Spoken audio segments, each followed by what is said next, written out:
Hi everyone, and welcome to the Book Refuge, and welcome to my discussion, my book chat, my time to share the feels for An Echo in the Bone by Diana Gabaldon, which is book 7 in the Outlander series, saga, epic, whatever you want to call it. So I have changed yet again how I'm going to do this review, because here's the thing. If you have made it through the books to this point, I feel like you're probably not still on the fence about continuing or not. And if you are, I don't have anything to say to you, and not in a mean way. I just mean I don't have anything to say to you because I don't understand who you are as a person if you don't want to continue this series.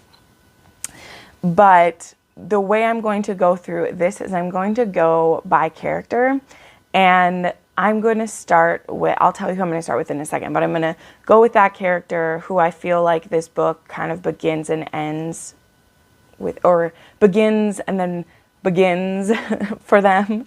And really they were my favorite character in this book, which is crazy. But also because I feel like going character to character will really go through all the events of the book without me going chronologically, because the timeline for this one is kind of interesting. We kind of like, in the beginning of the book, there's actually 3 separate things going on, timelines at once, kind of.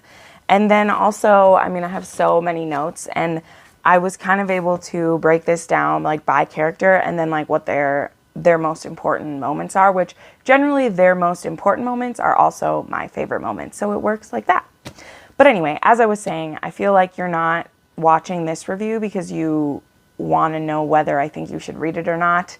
As I've said in many of these reviews, these are all 5 stars to me. These are most of them on my favorite books of all time. And as I've said, after each book that I finish, this one may be my favorite. Holy crap. There was so many amazing things happening, especially history-wise this time, because we're not as much confined to the ridge as we were in the last book. This book is really about kind of being adrift. And I'm not one who looks up what the themes are of these books, because I think it changes for you as a person each time you're reading where you're at, where the story brings you to. And I mean, I think Diana would say that too. From what I've heard of her, is like she has certain themes in mind, but she never would tell you what you're supposed to feel. And this book, to me, really felt about being adrift. I feel like where we start this book, like Claire and Jamie have kind of lost a lot of what they've built over the past 10 years in this book. I mean, the last 2.5 books, which is about 10 years of time, they were building the ridge up. They were building their family. They were building their plans, and the big house has burned down. They've had to send Roger and Bree and their grandchildren back to the future. Fergus and Marcelly have moved to Philadelphia, and that's it. And then their longest companions, the bugs, they find out have betrayed them and have been after the gold this whole time. Yes, we're not over the Frenchman's gold. God damn it. And so this book, when I look back at it, I feel like it was a lot about being adrift. And nobody sticks out more to me for this than Ian Murray, young Ian, who by the end of this book is the only Ian. There is such growth for Ian, growth that we've already seen starting just by when he came back to us at the end of Fiery Cross. He had been through a lot. He had changed so much, but he was still in that place of he's changed by the events, but it's like after an earthquake. The ground has moved, things have changed, but you haven't resettled into who you're going to be now. You're still kind of in that chaos of not knowing what to do after those things. So I'm going to go through, like I said, we'll see how this goes. I think it's going to go well because I'm going to go through kind of the major talking points about each character as it goes through their time. You'll see. You'll see. Just stick around. Maybe now's a good time to stop and get a snack, or maybe you already have, because you have the benefit of hindsight and you can see how long this video will be. I have no idea, but I have a good feeling it's going to be a long time. So let us get comfortable. I have an hour and a half before I have to go to an event, so hopefully I can talk about everything I need to before then. We'll see.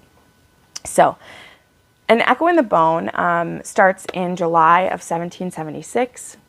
And like I said, I'm going to start with Ian. So the first chapter of the book is not from Ian's perspective, but he's the character I want to start with, and then I'll go on to everyone else. So we start with Ian, Claire, and Jamie, and they are sleeping in kind of a little like shack on the ridge.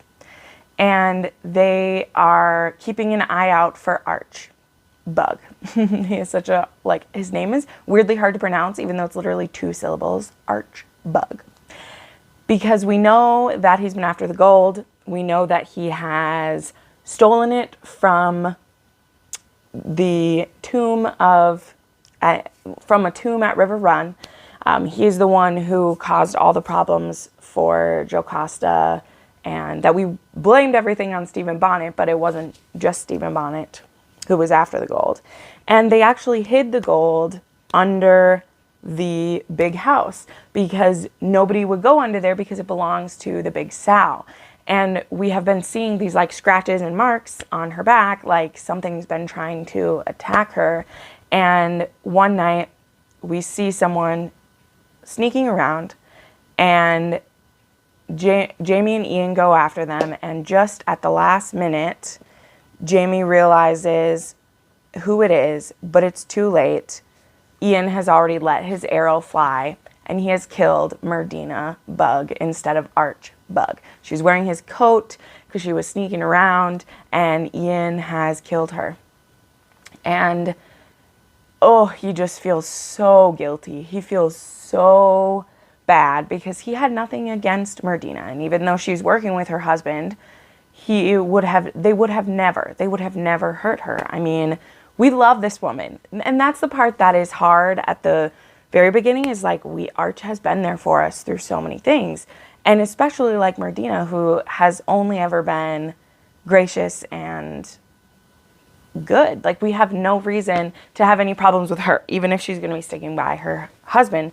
And they have a funeral for her, and Arch comes to it. And Ian offers himself. He says, "It's by my hand that this happened. I'm the one who killed your wife. Kill me." And of course, like, Jamie and Claire are like, "Oh my God, we're not going to let this happen." And Arch, being a man, being a Scot, being someone who's bent on vengeance, says, "No, it's too easy. Would you let me kill your dog?" And he's like, "No, he hasn't done anything wrong. Why would I let you kill my dog?" And he's like, and that's a beast. How much more do you think I loved my wife? No, I'm going to wait till you have someone that you care about, and then I'll come for them. And so it's just this ominous, like, dark thing hanging over Ian's head for the next 2 years of our story. And I mean, Diana doesn't set up dominoes like that. She doesn't lay that Chekhov's gun on the table without it coming through. So then we go through a big period of travel. Like I said, I'm going to stay with Ian and tell you his part of it before we go on to another character. The Frasers decide that they're going to go to Scotland to get Jamie's printing press and set that up in the city somewhere, and he'll go back to being a printer because being a farmer just hasn't been working too great for them, and he wants to do that. And so starts the biggest freaking troubles of trying to get to Scotland, which we will try to do for the next year and a half or so. So they end up on a boat, and this boat gets pulled over by a British ship who tried to press people into it. And then, like, there is all these fighting between these ships. Like I said, I'm not going into full detail of these. We lose Rollo for a period of time, which is so sad. And then Jamie is being pressed into service on one ship, but because he's Jamie Fraser, he ends up as the captain of that ship. And then they take back over the ship that Claire's on and get her back, and all these things happen. But they end up back in the United States again. with the crew of people that they have now like recaptured them, and they end up kind of pressed into the American army in a different way. And Jamie actually signs a short-term that he'll be a part of the Continental Army for a short term to kind of stop them from getting like thrown in prison or something worse happening. So I think he signs for like a 9-month period or something. And so this enters them being at, I believe they're at Fort Ticonderoga is the first. Ian is there too, but he does a lot of like back and forth things with this. So he will like be where they are at, and then he'll be in the woods, and then he'll be meeting up with Indians, and these things will happen. And so he actually ends up having a discussion with Claire, and he asked about, you know, why all the babies that him and Emily conceived, why they kept being lost. And so Claire surmises that there is probably something about their two types of DNA that just can't work together, because they both probably have the same recessive gene for this, and so 3 out of every 4 children they have would probably die. And so he wanted to make sure that if he did ever love someone, like if he ever married again, that he wouldn't be bringing a curse to the woman. And Claire assures him that it's a 1 in a billion chance, but that him and Emily were just not meant to be able to have children together. So this sets Ian on a plan. And so he leaves Jamie and Claire. He goes with Rollo, and he is going to be tracking down his old band, the Mohawk, who he was with before, to go see Emily. Along this way, he runs into some people. And one of them is William. So I'll be getting to William in just a minute, but I'll tell you that he runs into William. He ends up saving him. Ian remembers who he is. Ian doesn't look the same as he did back then, but as you will hear many, many times in this book, William looks exactly like Jamie, but with Geneva's hair. He has her dark hair, but he is a spitting image of Jamie and Bree. And so Ian knows who this is right away. He saves his life from some different kinds of Indians who want to sell him as a slave. Irony, right? And then he gets injured and sick, and they end up running into the hunters, who are amazing, and I'll talk more about them soon, right? I know, I'm leaving a lot of things, put a pin in that, but we'll get back to all the pins. And Ian kind of is like the Good Samaritan. Like, he leaves Willie here with the hunters, who we have Denzel Hunter and his sister Rachel Hunter, and they're Quakers. So they are just peace-loving pacifists who Denzel has been kicked out of his meeting, because that's what the Quaker communities are called. It's called a meeting, because he wants to help with the war effort as a doctor. He doesn't want to fight, but he wants to help however he can, because he believes that God wants them to be free. And though he doesn't want to pick up a sword to hurt others, he will try to heal. And so he's been kicked out of his meeting for being involved in the war, and his sister Rachel went with him. She is still able to be a Quaker, but she's left to be with her brother. And so Willie and Ian run across them. Ian leaves some money there for William's care, and he says, please take care of him. I have some business to do. I'll see him again. So he leaves him. And we'll get back to what was happening with William in a moment.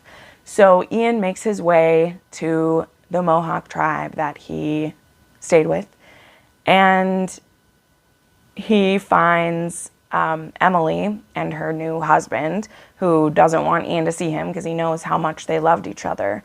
But Ian is like, I'm just here to get peace, and you're going to let me do that.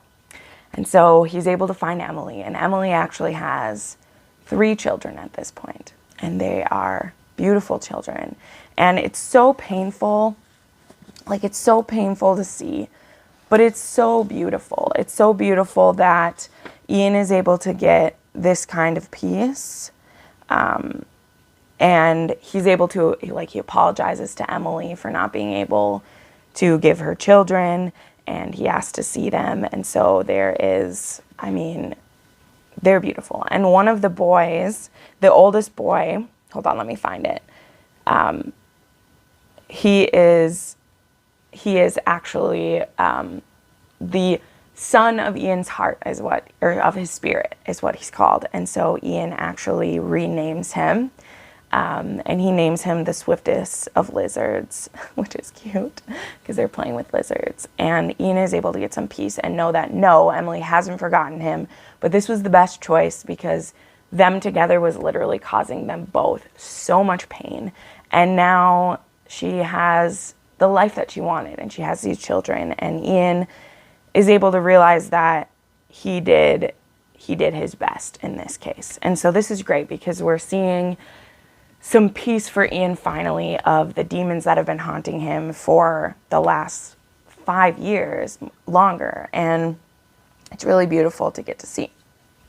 So then we have Ian going back, rejoining with his aunt and uncle. He meets Rachel Hunter again. And it's so crazy. They're amazing. There isn't a ton to say about them yet in this book, but we are seeing another beautiful, beautiful love story created here. We see, like, they're around each other a lot, and then one night, like, it's so beautiful. Let me see if I can find it. They're just, yes. So anyway, they just end up by each other one night, and he just looks at her and he realizes that he wants her, that he loves her, that he needs her. And he reaches out to touch her, and then he kisses her.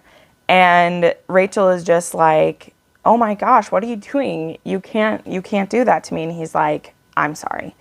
And oh, it's so beautiful. Sorry, I pulled it up because I had to. And she's like, oh my gosh, it is so, I'm sorry. Ian is so sexy in this book. I know most of you ladies watching this, you're the older ladies around, and I don't mean that as disrespect. I mean that as you're amazing. You've been reading these books longer than I've been alive. And I just have had a shift because I see Jamie and Claire more in the parent phase now than I see them as like an object of desire to me. And I love that. I love that they are a couple in fiction that is like an older couple that you see being happy and still in love and still having all the sex that they want. But you get to watch it evolve. But to see a relationship have new sparks again is something that I love because I love romance novels, and that spark of new love is one of my favorite things. So this scene is freaking amazing. And Diana reminds us how she can write the sexiest scenes ever. So this is on page 594 of my big copy that I have. And so he says to this, he's like, he should leave. She was afraid. He knew that, but he knew something else too. It wasn't him she was afraid of. But she says, we must not. And he says, no, of course we mustn't. And then he says, I'm not worried about whether you love me, not now. I'm worried about whether you might die because you do. And she says, thee has a cheek. I didn't say that I loved thee. A great deal better you don't. I'm no a fool, and neither are you. I think you'd best not touch me, lass, because if you do, I'll take ye here and now, and then it's too late for both of us, isn't it? Whew! And then the last line, because Diana is a boss-ass bitch, she says, he turned from her then and went out into the night, his skin so hot that the night air turned to steam as it touched him. And I needed a drink after I read that because damn. So let's break that down a little bit though. So they kind of have this, like, they have met each other before, they've been around each other before, but all of a sudden it's like this, like, it just opens. He just realizes that, like, wow, this person's it, and I'm into it. And she feels it too, but there are so many things in the way. For her, it has to do with she's a Quaker. She still is an active Quaker. She could go find another meeting. She could go back to her community because that's what the Quakers are about. They are about the community. And she has chosen to be, she doesn't have to be ostracized. But if she were to marry Ian, then that wouldn't be able to happen. I'm trying not to go too much into Rachel yet because we're going to get to her, but I have to at this point to talk about it. And then from Ian's side of this, he knows that Archbug is still out there and he can't be sure that that man is dead. And that's just as scary to him because if Bug has died, we won't know. And if he isn't dead, he is more than capable of coming back to exact his revenge and probably will. Probably will. So this is kind of like the one and only time this happens. Then kerfuffles happen. Ian ends up with some people coming after him. And Jamie, Claire, and Ian literally have to make a run for the docks to get out of Dodge to get to Scotland. So we're finally ready to go to Scotland. And Rollo gets hurt. Ian is going to put Rollo down, which is so sad. And Rachel's like, stop. Leave him with me. I'll take care of him. You go. I'll take care of him. Because it isn't a serious enough injury that Rollo would die. Rollo is 12 at this point, by the way. So, kind of getting up there, but we don't have to worry about that yet. So then Ian goes to Lollybrook with Jamie and Claire. And they end up getting there. And then we reach some of the most heartrending, just painful things. Like, I can't even, but also some of the most beautiful words that I've ever seen. So they make it home and they get there and Jenny comes out and sees them all. And it turns out, oh God, I'm so sorry. You knew I was going to cry in this, okay? There's even lines in here where Claire says to Jamie, I knew you were going to make me cry, you damn man. And that's me. Ian Sr. is dying. He has consumption and he's literally wasting away. And Jenny has tried writing to them, but they've been bouncing back and forth between the different camps and forts and they haven't gotten any mail from home in a very long time. And Ian's been dying for the last year. And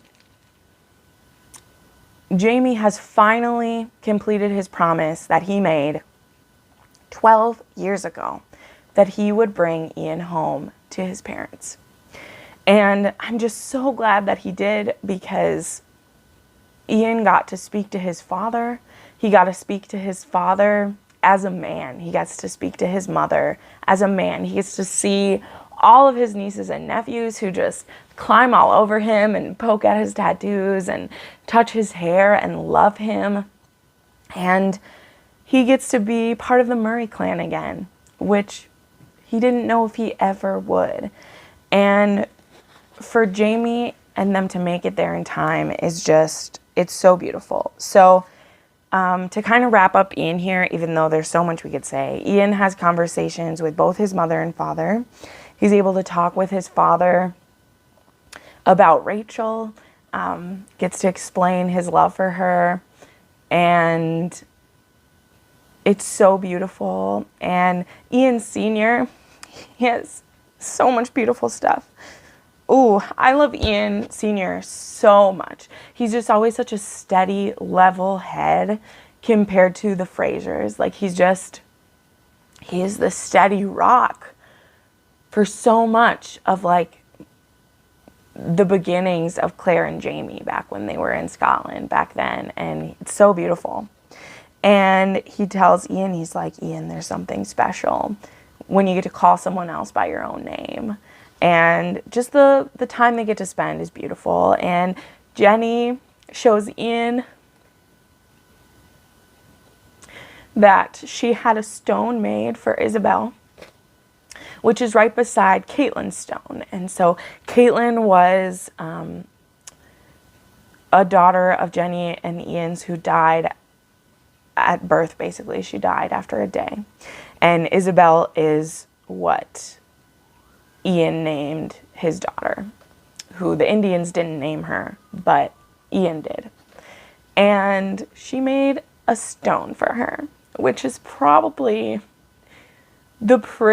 just so beautiful. And so it's thing after thing of Ian able to get peace and put his heart in the right place. And so him and Claire end up going back to America because of an emergency, which we'll get to. And Ian decides to go back to find Rachel and not wait for his father to die. But his father and mother want him to go back to get Rachel, because they're like, you've been able to say your goodbyes. You don't need to be here for the actual painful final breath. And so he goes back. Again, more kerfuffle. Archbug finds out that Ian loves Rachel. He's obviously been watching and waiting and stalking very closely. And so he tries to kill Rachel in front of Ian, and then William shows up and is able to kill Archbug. And then they decide that they'll be together at the end. And Ian says, he's like, I would become a Quaker for you, but in my heart I know I'm not one, and I don't want to lie to you. And Rachel says some beautiful things, because Rachel is just the next in a line of all the women are the badass. They're the best. So she says this to him. She says, your dog is a wolf, is he not? And Ian says, well, I, mostly, yes. And yet he is thy boon companion, a creature of rare courage and affection, and altogether a worthy being. Oh, aye, he is. And then she looks at Ian and says, thee is a wolf too, and I know it, but thee is my wolf, and best thee know that. And what I say to thee now is that I do love thee, and if thee hunts at night, thee will come home. And Ian finishes for her, and I'll sleep at thy feet. So these two, they're going to have a future together. And there was my I have spent a half hour talking about Ian already. Holy crap, we're in trouble. So that's why I want to start with Ian, because I feel like he has a very complete arc in this book, more surely than he's had probably since his very beginning. And I just love getting to know him as a man and seeing the decisions that he makes. And for him to have that closure with his parents and closure over his infant, his unborn child is amazing. And I loved it. Okay, let's move on to William, who the first time through, was not a huge fan of William's POV, because for some reason I saw him as kind of bratty and spoiled. And I don't really see him that way anymore. I enjoyed quite a lot of his stuff.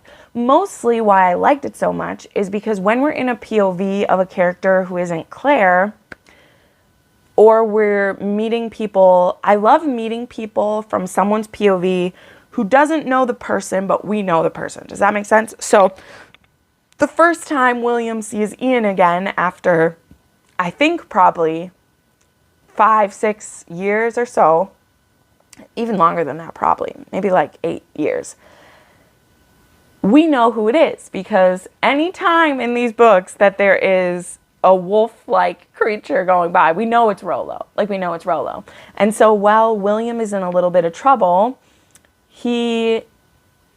Rollo ends up by him, and then Ian finds him. And so I should tell you where William is anyway. William, he starts out in the beginning being sent to Canada to do some things, and we see him with Roger, I can't remember, is it Robert Rogers or whatever, who, if you've watched the Turn Washington Spies, holy crap, I watched that show after the first time I read these books and before this reread, and holy crap, I know so much more about the Revolution this time. So there was so many people that I just knew who they were this time around, and it was awesome. But he sees things that are happening with the British up in Canada. He gets sent on some missions. He gets sidetracked. He loses the papers with the spy information he's supposed to have gathered. And then he decides, well, I'm going to still try to gather some information so that I don't go back empty-handed. And that's when his horse runs away, dumps him in the woods. He ends up getting sick. Ian finds him, brings him to the hunters. And now we're with William. This is where William is. And so basically we meet Ian, who he calls Murray the whole time. William gets brought to the hunters to get healed. Ian leaves him there. William doesn't know where he went, he wants to continue to travel with Ian because he really liked him and he saved his life. And so he wants to know him and be around him. Like, he's cool, but that doesn't work so much. The next time we really see William, which we see some brutal stuff from William's point of view, the things that he's seeing. We get to see him call like Lord John Papa and write letters to him that are just so loving. It's so great.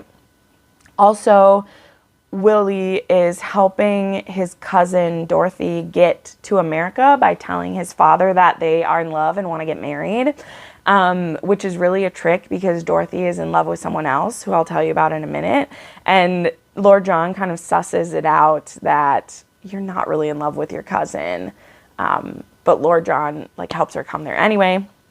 And Willie runs into pretty much everyone that we love. He runs into Ian. Then we see him have his first brush with Jamie, but neither of them knows who each other is because they don't see each other very well. But like, we know who it is. And it's so great. Like, it's so cool. And then Willie ends up, okay, when's the next time we see him? Sorry, it's hard. So Denzel Hunter, he ends up getting captured at one point, which we'll get to him. But Ian shows up to help him get out, and then William runs into them trying to escape the camp, and William lets them go and says, I owed you a life, now we're square, if I see you again, blah, blah, blah. We won't, which is totally like a men of honor thing or whatever. And then William and Jamie end up face to face for the first time. They like run into each other when, like, I don't know. I can't go over every detail of this right now. We're like that long already. But he has kind of a crush on Rachel. He likes Rachel a little bit. That's a thing. They become pretty good friends when they like care for him. And then by the end of this book, he ends up in Philadelphia with his father when Claire ends up there. Through some events we will talk about in a minute, I know I keep saying that, Claire finds out that Jamie's dead. Lord John marries Claire so she doesn't get arrested for being a spy, because everyone always thinks that Claire is a spy. So William starts calling Claire Mother Claire because she's his stepmom, and she's his stepmom doubly, but William doesn't know that. Then when Jamie shows up, because he isn't dead, obviously, he comes face to face with Willie just as the British are showing up to arrest Jamie for having seditious materials. And then Jamie, sick of the charade, is like Willie asks Jamie, who am I? And Jamie says, you're a stinking papist, and your given name is James. It was the only name I had to give you. And then Jamie kidnaps Lord John Grey and jumps out. Not out the window, but like out the back door. And Willie, of course, is immediately sending people to save his father because he apparently thinks that Jamie would shoot his best friend, which is funny. But then he confronts Claire, and Claire kind of says what the situation was as delicately as possible. And then Willie just doesn't know who he is anymore. So that's kind of his arc through this. But again, the pattern of like being adrift, not knowing what's going on, I think is very, very interesting with William. And I really enjoyed time with him in this one. I think the reason I have a bad taste in my mouth from him is because I know in Written in My Heart's Own Blood, he's really struggling with finding out whose son he really is. And since he's just so angry about it, he doesn't listen to what anyone has to say about it.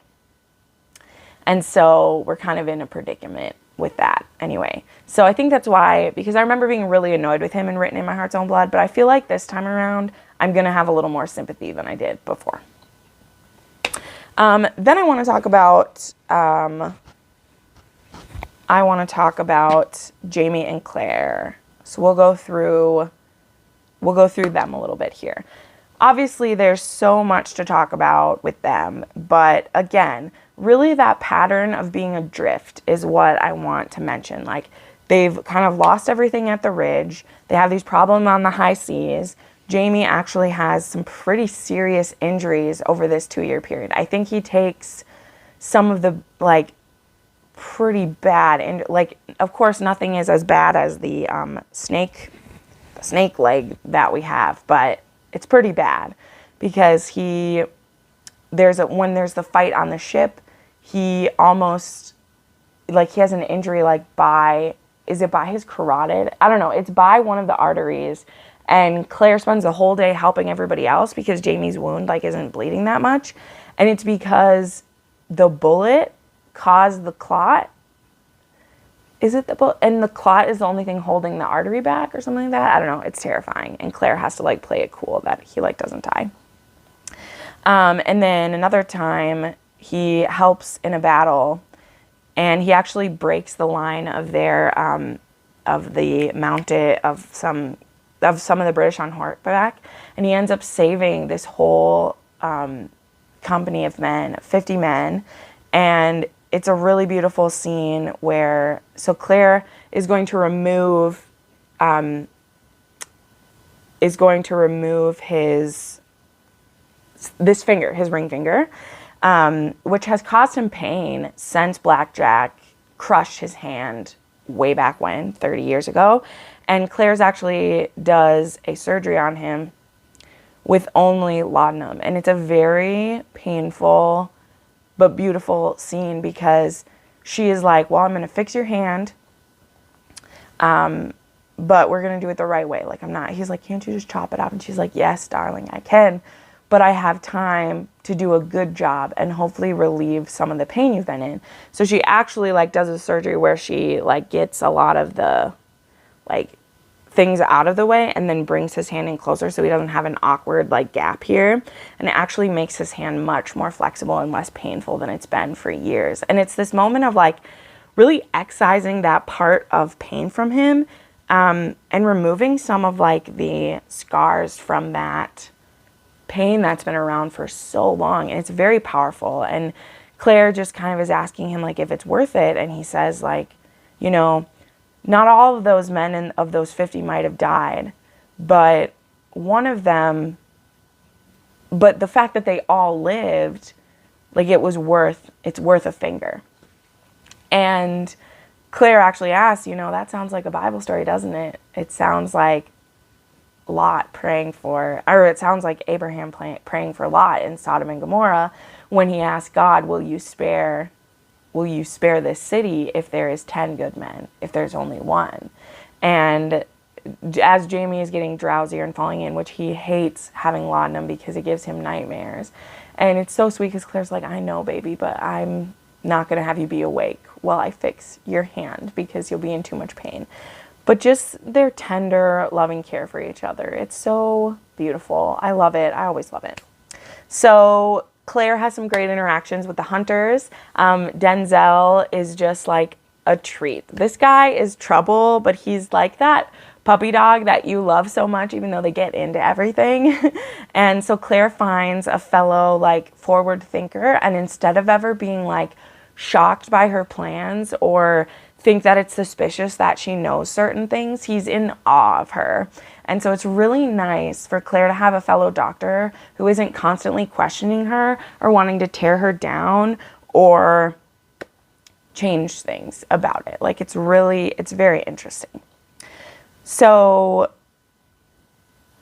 yes, we have them go to Scotland, and we have some crazy interactions happen for this couple in Scotland. First, we have Ian is dying, which is very hard. This is Jamie's oldest friend. It's his brother, and he is dying, and there's nothing they can do.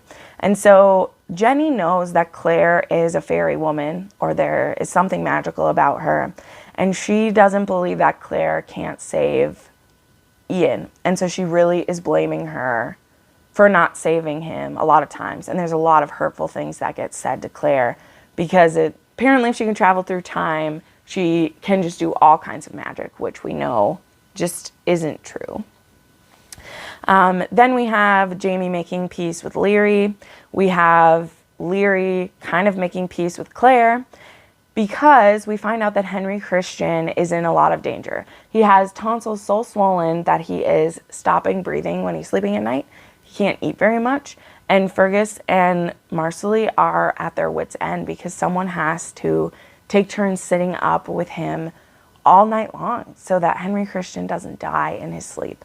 And so Leary, thinking Claire is the devil and wouldn't go home to help her grandson because Henry Christian is also Claire's grandson, Leary makes a deal that she will not make Jamie pay any more alimony if Claire will go home to save Henry Christian, which Claire, just number one, thinks is ridiculous that Leary would have to bribe her. But Claire, being practical, is like, sure, let's make a deal.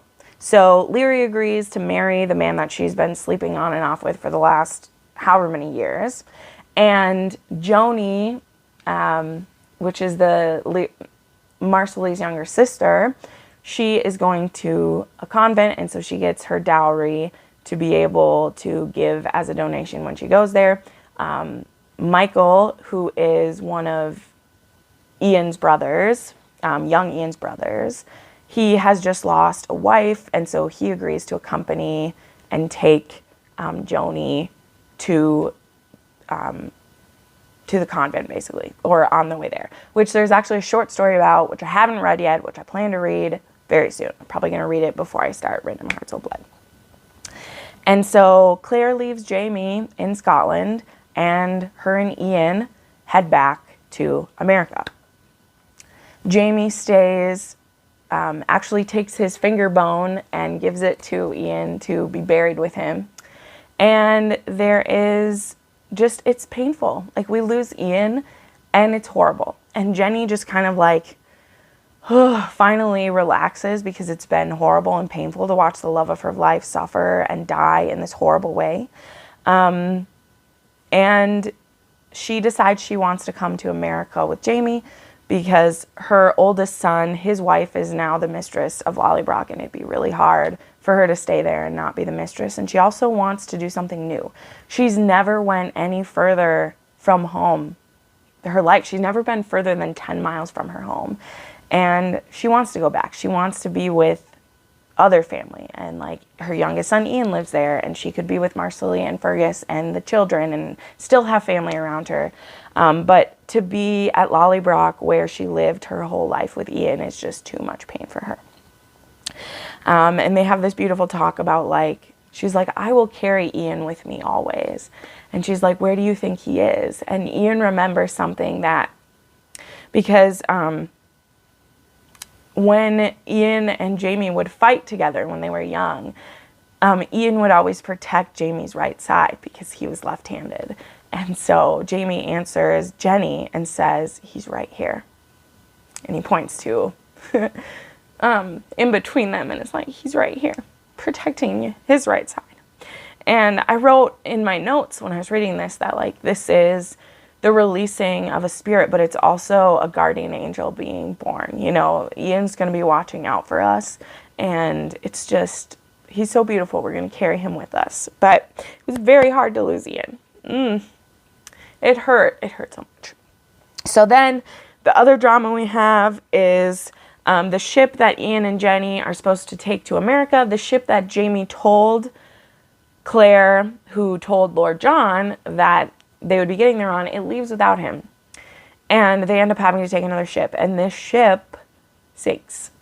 And everyone dies. And so that is the drama that Jamie is coming back to, is that Lord John receives word that the ship died. Or the ship, all the people died. And that's when he tells Claire that she needs to marry him. And she is like, why would you do this? Why would you marry me? And he's like, it's the last service that I can do for Jamie to make sure you're not in any trouble and you don't get arrested for being a spy. She is able to save Henry Christian, and she is able to also, as of now, save Lord John's nephew, Henry, who is who had gotten shot twice, and one of them was like in his intestines. And so her and Denzel, who also happens to be in town, William had sent for him because we didn't know Claire was coming back in time. There's just so much cool things. The way Diana paints a picture is beautiful because William knows Denzel, and so they're able to do this surgery together. And we find out that the man that Dorothea is in love with is Denzel.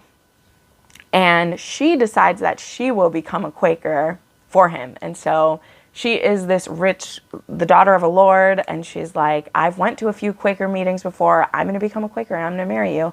And when he's like, no,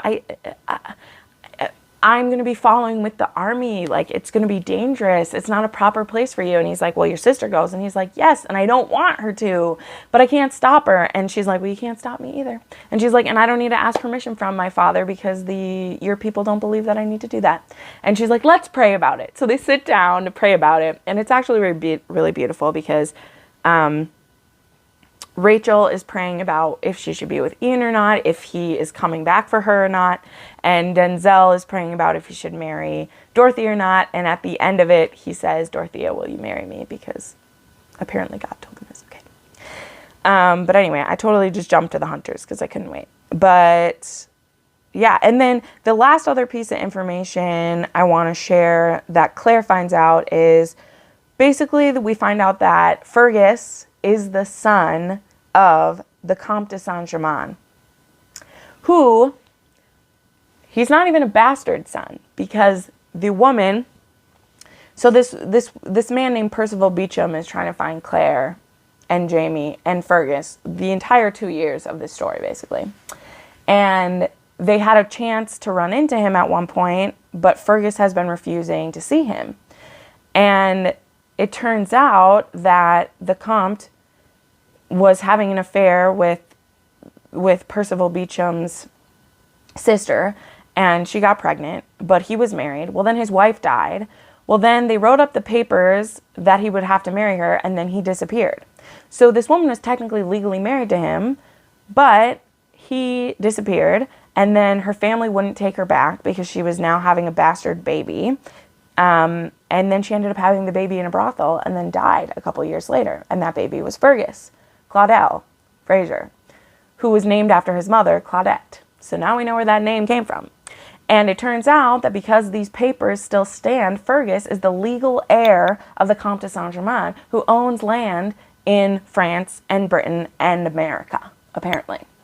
And so we really want Fergus to claim his birthright because he could help the revolution with the money that he has.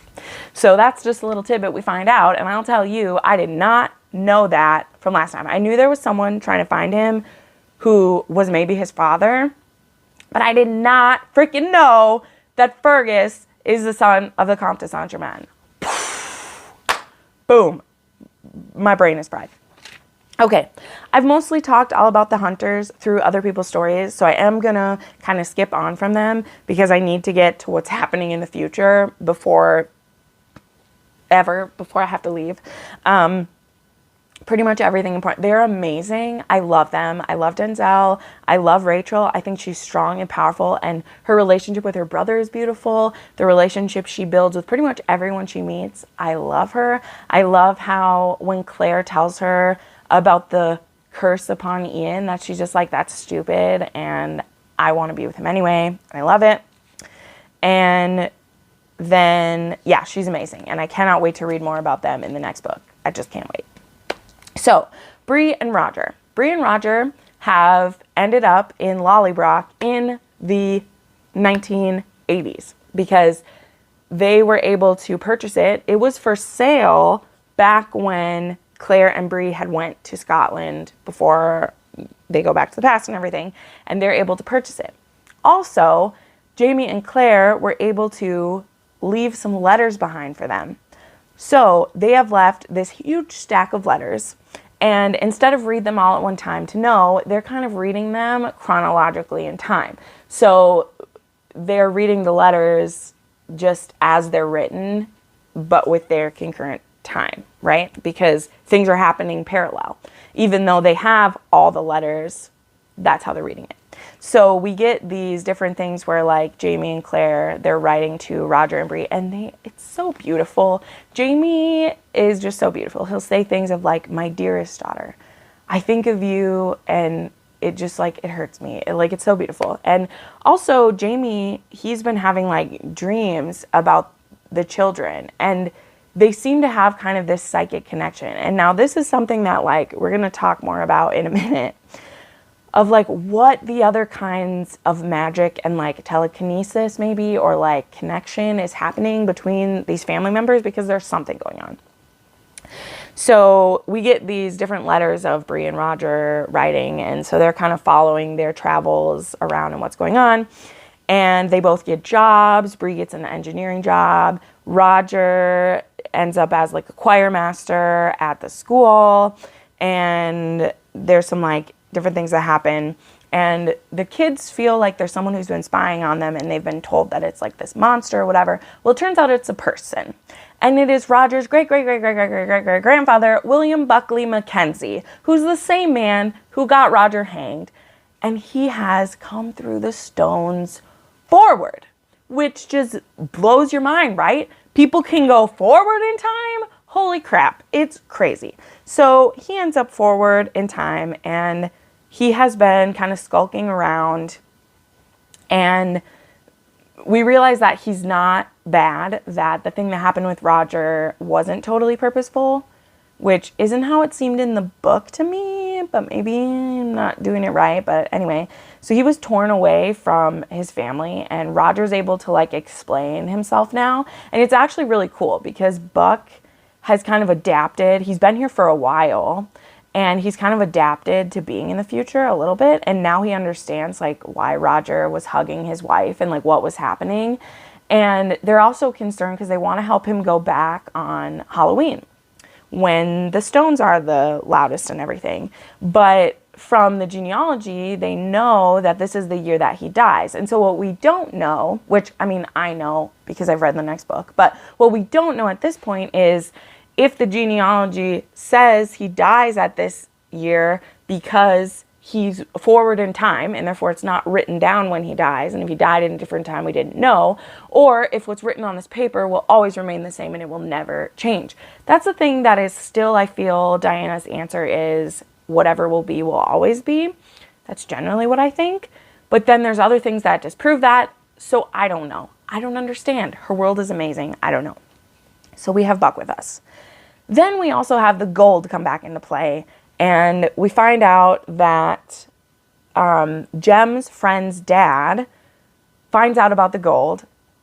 I don't think we 100% know yet how, but he kidnaps Jem because one of the letters that Jamie wrote to them was that Jem knows where the gold is hidden, which Jamie and Claire had hidden after Merdina died and Bug went away. They got the gold and they hid it somewhere to leave.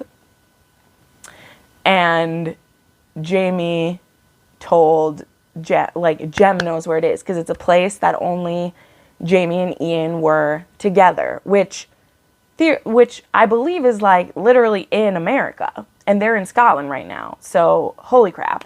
But this guy has kidnapped Jem, and so Roger and Buck are planning to go back because they think he's went through the stones.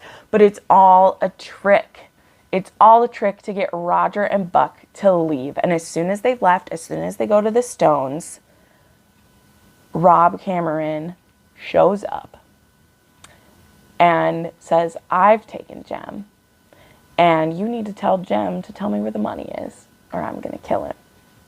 And that's the last of that.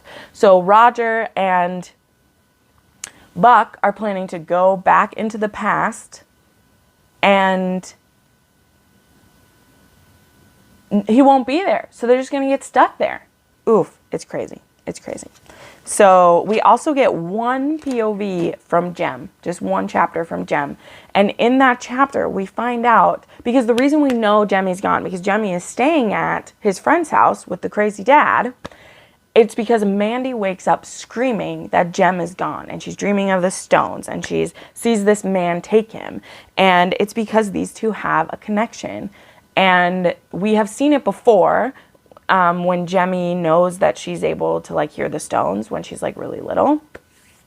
But then when we get Jem's POV, we know that he's like connected with Mandy because he like feels her. And so it's very interesting that they're connected, and also Jamie dreams about them sometimes. So it's very interesting. So, okay, I've gotten through most of my points, and I'll just say a few wrap up things about this. And I'd love to, this discussion really is to continue in the comments. So please tell me the parts you like the most about this, what you think, how it went for you. I think I've shared, I found Ian the most compelling in this book. Like, wow.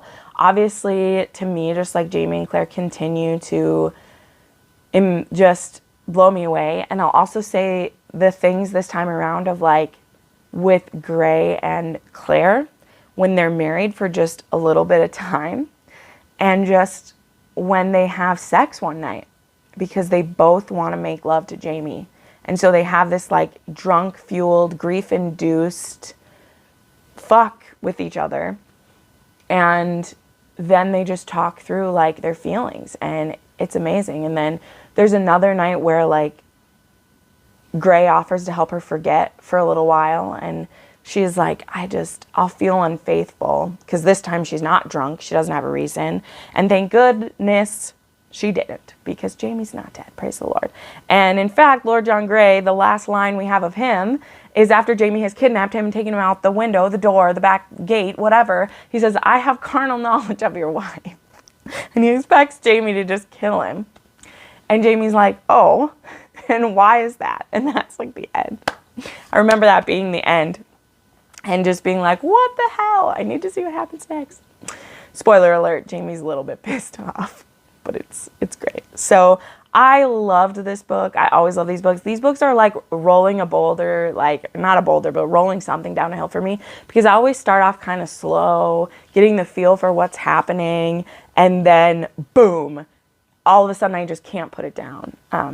Some other things, celebrity sightings. So this is the book of, because Claire and Jamie are traveling with the army. She's a surgeon with them right now while Jamie serves out his like term. And so we actually run into Benedict Arnold. He comes to get some medicine from her. We find out that it's him. We run into lots of generals. Right at the end, we run into John Andre and Peggy Shipman, who, if you have watched Turn, I was fangirling so hard this time reading it, because I love John Andre, even though he messes a lot of things up for the American side of things. But Claire just being like stunned and being like, oh my gosh, I know what you do. Oh my God. So I really love this celebrity sightings for Claire with her meeting famous people and things like that. So yeah, I also forgot to mention, there's a lot of stuff, an interaction near the beginning, because I was already running through things. Claire actually runs into Tom Christie. Again, they run into him before they get on ships the first time. And he actually ended up not getting killed when he turned himself in for killing his daughter, even though he didn't kill his daughter, because he ended up being a servant for the man who was in charge of like sentencing him, and ended up working for him for quite a while. And it turns out he's still in love with Claire. He actually kisses her, and she lets him. And then they have a conversation. He says that he's like still in love with her.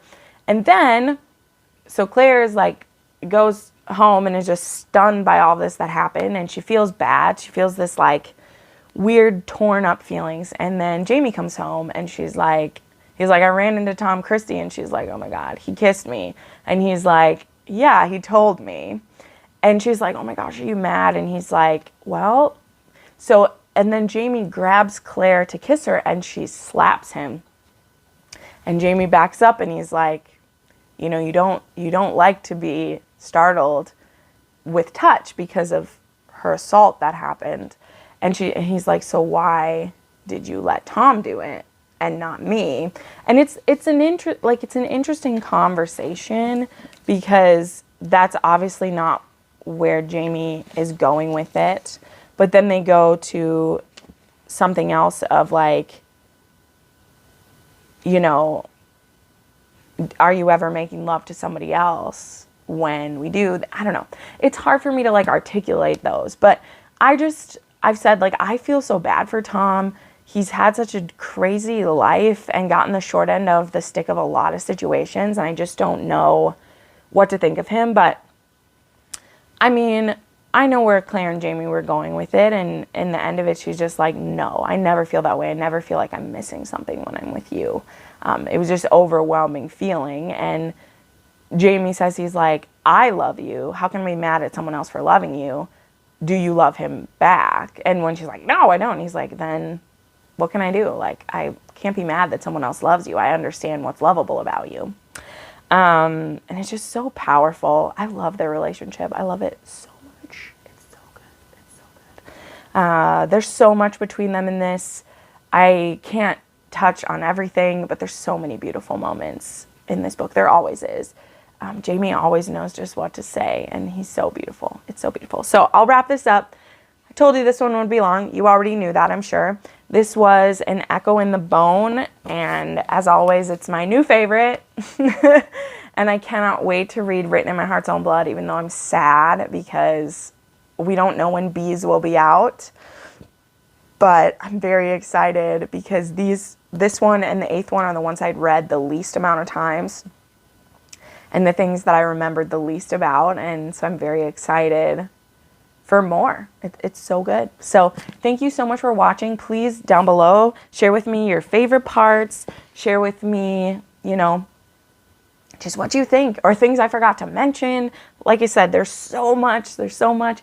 Leave it down below, and I make new videos 3 to 4 times a week, and you can watch some more of them right now. Bye!